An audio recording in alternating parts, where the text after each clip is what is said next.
Brother lads, welcome back to Cossy's Arsenal podcast. My name is Cossy. Good morning, good afternoon, good evening, wherever you are in all parts of the world. Welcome back to the channel. Welcome back to a brand new video. We're going to be diving into the latest around Arsenal. We're going to be talking about what Arsenal are willing to offer for MOISES CAICEDO. We are willing to break our current transfer record, which stands at around £72 million for Nicola Pepe. Arsenal this summer will break that one twice, once on MOISES CAICEDO and the next one on Declan Rice. We are also talking about Chelsea. We're going to be bullish on this deal. We're hearing that Chelsea could be offering up to £90 million on MOISES CAICEDO. We'll be looking at that story, and of course the Declan Rice deal will be a very, very big determinant if we can get CAICEDO in time. Man United have also asked for information and to be kept in the loop on this one. That's according to Sky Sports. Damesh Sheth giving us an update this evening. So we'll be talking about Man United moving in for MOISES CAICEDO maybe later on, and maybe still Manchester United are looking at Moussa Diaby, a very huge Arsenal target this summer, a player that we really like, but Manchester United have also sent scouts to look at Moussa Diaby this season, and it could be a player that we actually see maybe Arsenal and Manchester United fighting over. Florian Balogun will be the replacement of Victor Osimhen should he leave Napoli this summer. That is confirmed. They will send in an offer from Naples to London, and we will see how negotiations will be going down in this summer. Hit the like button for me, subscribe to the podcast as well. We're very close to 70,000 subscribers. That's the next destination, and thank you so much for always hitting that like button. Right, let's get into it. MOISES CAICEDO is the big story around London after Alexis McAllister going to Liverpool. That's a done deal. I think CAICEDO is the hottest property right now. I mean, I would say Rice is the hottest property, but Rice is more like a one-horse race, in my opinion. I've looked at all these other clubs that were interested, and yes, it's been reported that they've walked away, but walked away from what? I don't think there was any other club that put in groundwork like Arsenal. So right now, MOISES CAICEDO is the hottest property, is the hottest transfer story we are talking about. And number one, let's start off with Eduardo Hagan, who has said that at the moment he expects Arsenal to beat their current transfer record to sign MOISES CAICEDO. It's gonna be £75 million guaranteed plus €10 million in add-ons. That's around £85 million, the total package for us to sign MOISES CAICEDO. What we understand since January is that Arsenal have already discussed the prospect of signing the two midfielders, Rice and CAICEDO, and the money is already on the table. So the problem is not us breaking our transfer record. The problem comes where else from Chelsea and Manchester United. And of course, we're going to be diving into their interest as well. But I think it's going to be very key for Arsenal to be, to have a very defined position this summer on Rice and CAICEDO. If you're willing to pay 85 million, then I think that puts us in a very, very good place. If you're willing to pay up to 100 million on Rice as well, that puts us in a much better place to sign this deal. But if Arsenal are going to try to negotiate these deals until the other parties are frustrated, I'm afraid that is not going to work, right? It happened last summer. We wanted a few players, especially Rafinha, and in my opinion, if Arsenal had offered up to 80 million right there on the table, just like we were offering 80 million for Mikhail Modric, a deal could have been done early and quick with Leeds United. I think the problem that happened was Arsenal were not really sure if Rafinha was that worth 70, 80, and I'm not really sure if he was our first alternative or first, priority, because later on in January, then we tried to sign Mikhail Modric, a guy who had not played,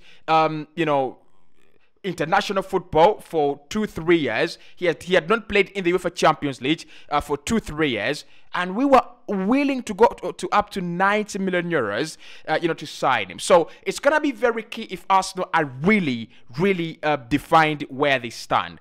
If it's £85 million for MOISES CAICEDO, and we are willing to pay that, definitely that's going to make it easier, and for Declan Rice as well. Look, breaking the transfer record, it's high time we do that. I think we signed Nicola Pepe, was it 2019?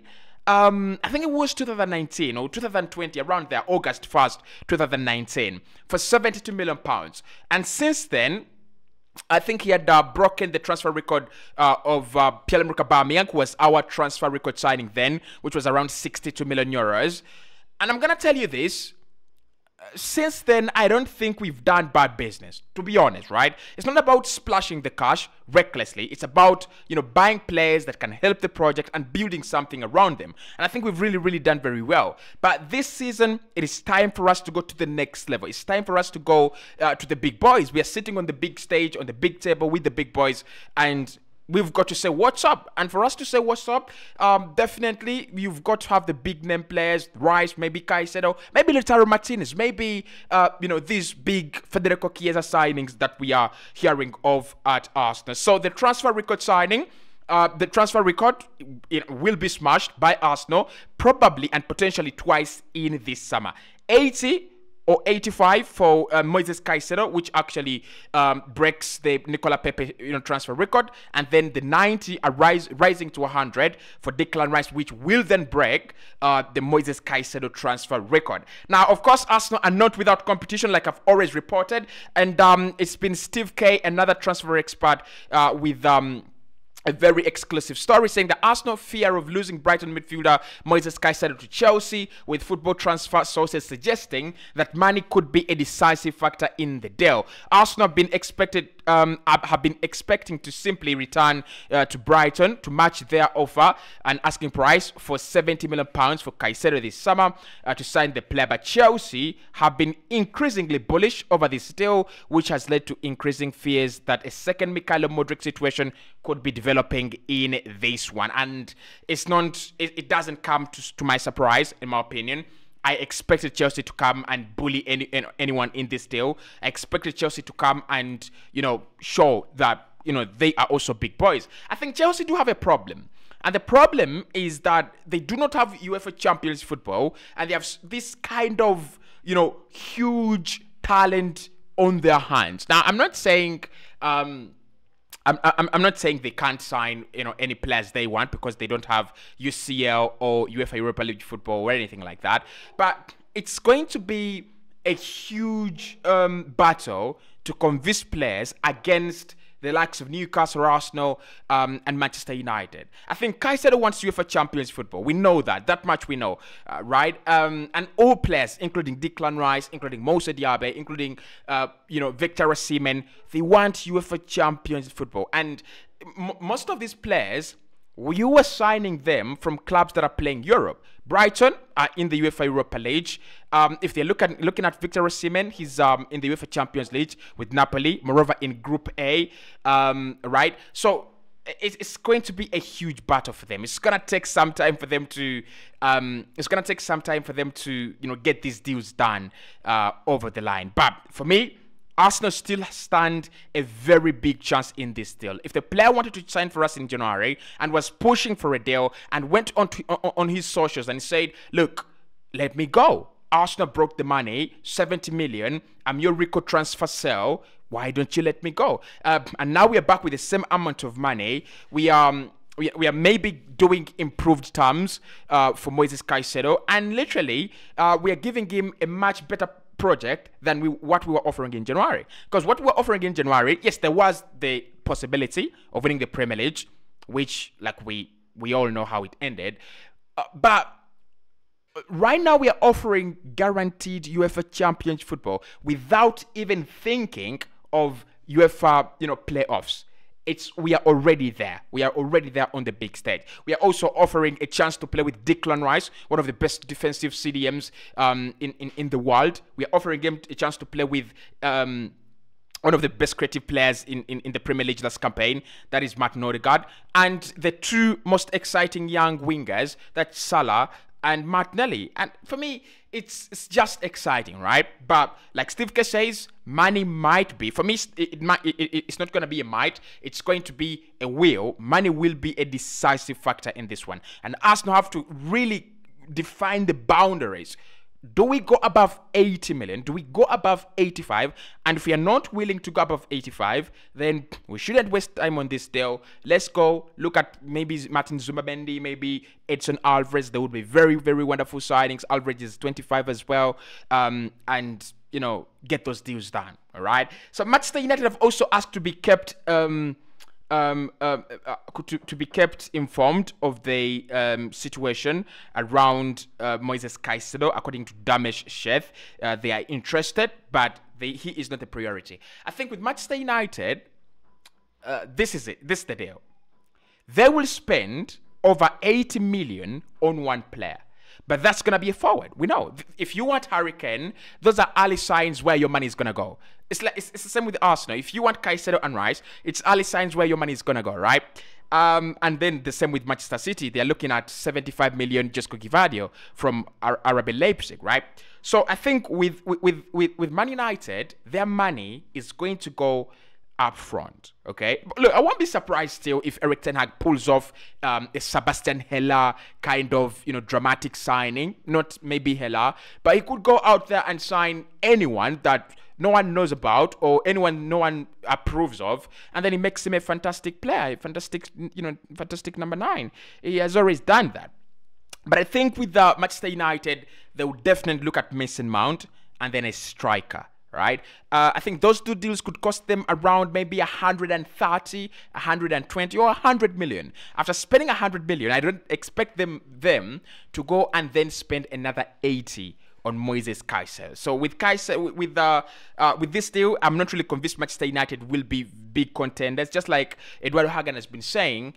Actually, it's been Ben Jacobs who's been saying that it's going to be between Chelsea and Arsenal. Manchester United have very different priorities. So it's going to be Chelsea and Arsenal. That is where it's going to go down. And let's wait and see who offers the biggest wages, the best contract, the best amount of money, the best payment structure, and everything that's going to happen in the coming hours, days, or weeks. Right. So, talking about Florian Balogun, I wanted us to talk about Florian Balogun in this video because it's increasingly likely now that he won't be an Arsenal player come August in the next 3 months. Time really flies very fast. I was really dying for this guy to sign a new deal. I think that was 2021 when he went out on loan in January to Middlesbrough, but was it 2021? I think it was 2021. Then 2022 summer, he went to France, where he's actually been absolutely phenomenal. But look, Napoli have come in and they've said, we want to make you the Victor Osimhen of the Italian Serie A. We want to make you the replacement of Victor Osimhen.